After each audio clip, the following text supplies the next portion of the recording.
Tuhan bersamamu.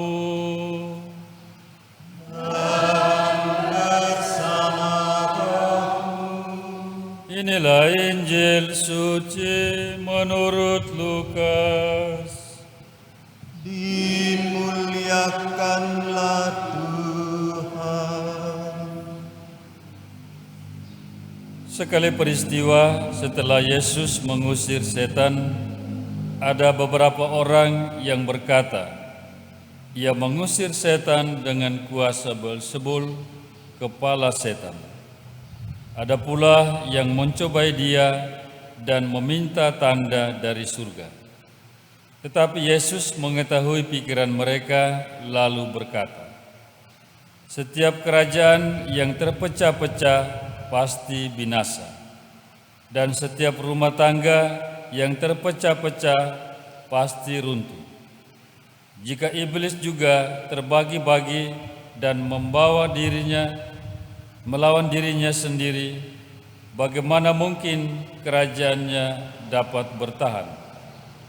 Sebab kalian berkata bahwa aku mengusir setan dengan kuasa Beelzebul.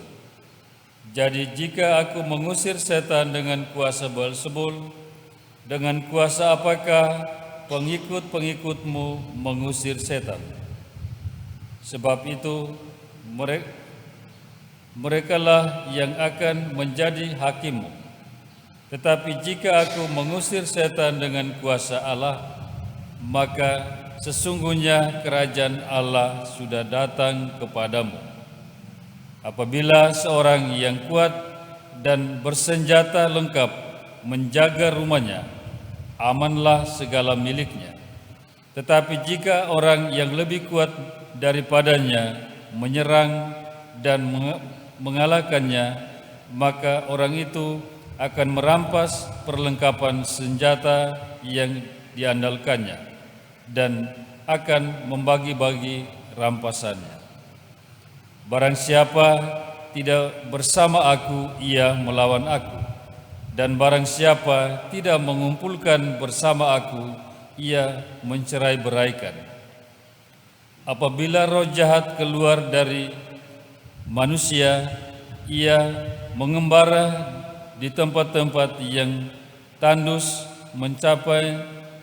mencari perhentian, dan karena tidak mendapatnya, ia berkata, "Aku akan kembali ke rumah yang telah kutinggalkan itu." Maka pergilah ia dan mendapat rumah itu bersih, tersapu dan rapi teratur. Lalu ia keluar dan mengajak 7 roh lain yang lebih jahat daripadanya, dan mereka masuk dan tinggal di situ. Maka akhirnya keadaan orang itu lebih buruk daripada keadaannya semula. Demikianlah sabda Tuhan. Terpujilah Kristus.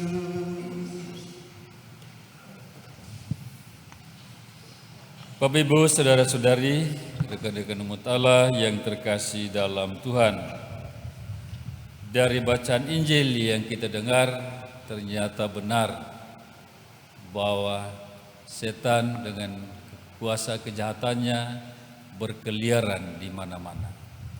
Sungguh ada, nyata.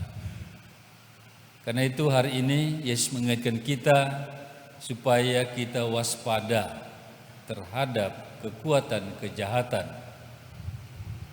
dan kita memenuhi jiwa kita dengan kuasa Allah yang akan menangkal segala kekuatan kejahatan itu. Orang yang dikuasai oleh kekuatan kejahatan akan selalu hidup dalam keadaan melawan kasih. Kalau melawan kasih, itu kawan bisa menjadi lawan. Yang benar bisa jadi salah, yang salah dibenarkan. Orang bisa saling mengucilkan dalam pergaulan. Itulah perbuatan-perbuatan yang melawan kasih. Bahkan dalam Injil hari ini, Yesus difitnah bukan karena dia melakukan kejahatan, tetapi justru karena dia melakukan kebaikan, menyelamatkan orang, menyembuhkan orang dari kuasa kejahatan.